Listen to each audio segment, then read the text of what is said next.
Баршаңызға сәлем достар, сіздермен бірге Майра Сатбек қызы. Бүгінгі видеода бауырсақтың ең оңай рецептімен бөліскім келеді. Бауырсақ өте керемет жұмсақ әрі үлпілдек болып шығатын болады, шар сияқты осындай дөңгелек болып шығатын болады. Міндетті түрде видеоның соңына дейін қараңыздар, өйткені бұл менің ең сүйікті рецептерімнің бірі. Мен сіздермен бөліскім келеді. Маған осылай болып піскен ұнайды. Міндетті түрде видеоның соңына дейін қараңыздар. Ең алдымен таза табағымызға сүтімізді құямыз. Оның үстіне тұзымызды салып араластырамыз. Және де 2 қасық майонезімізді саламыз. 3 қасық сұйық майымызды құятын боламыз.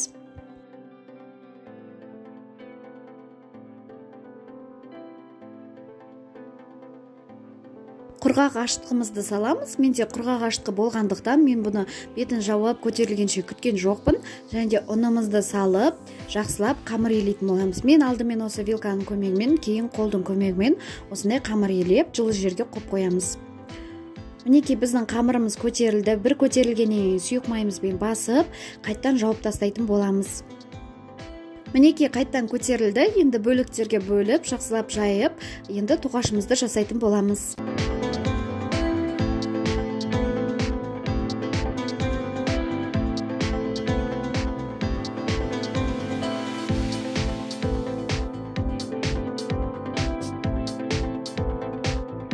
Маған тоқаштың қатты қалың болған ұнамайды, шамамен осындай 1 мм-дей жайсаңыздар болады.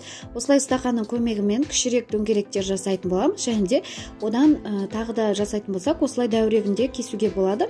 Мен осылай 2 түрлі істедім. Ыдысымызға салып, бетін жауып, жылы жерге қойып қоямыз, тағы да көтерілуі қажет. Мінекей жақсы көтерілді, енді қызып тұрған майымызға пісіретін боламыз. Шамамен осылай көтерілсе өте әдемі керемет болып пісетін болады. Міндетті түрде осылай қойып қоюларыңыз керек. Мінекей енді қызып тұрған майымызда барлығын осылай пісіріп алатын боламыз.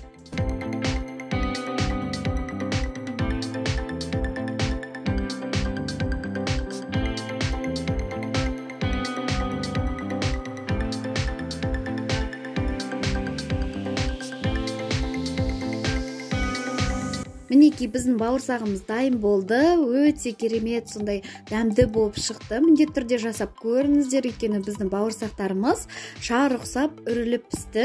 Осындай көтеріліп, маған осы рецепт өте қатты ұнайды, өйткені сондай керемет болып шығатын болады. Міндетті түрде жасап көріңіздер. Сіздермен болған келін Майра Құлан.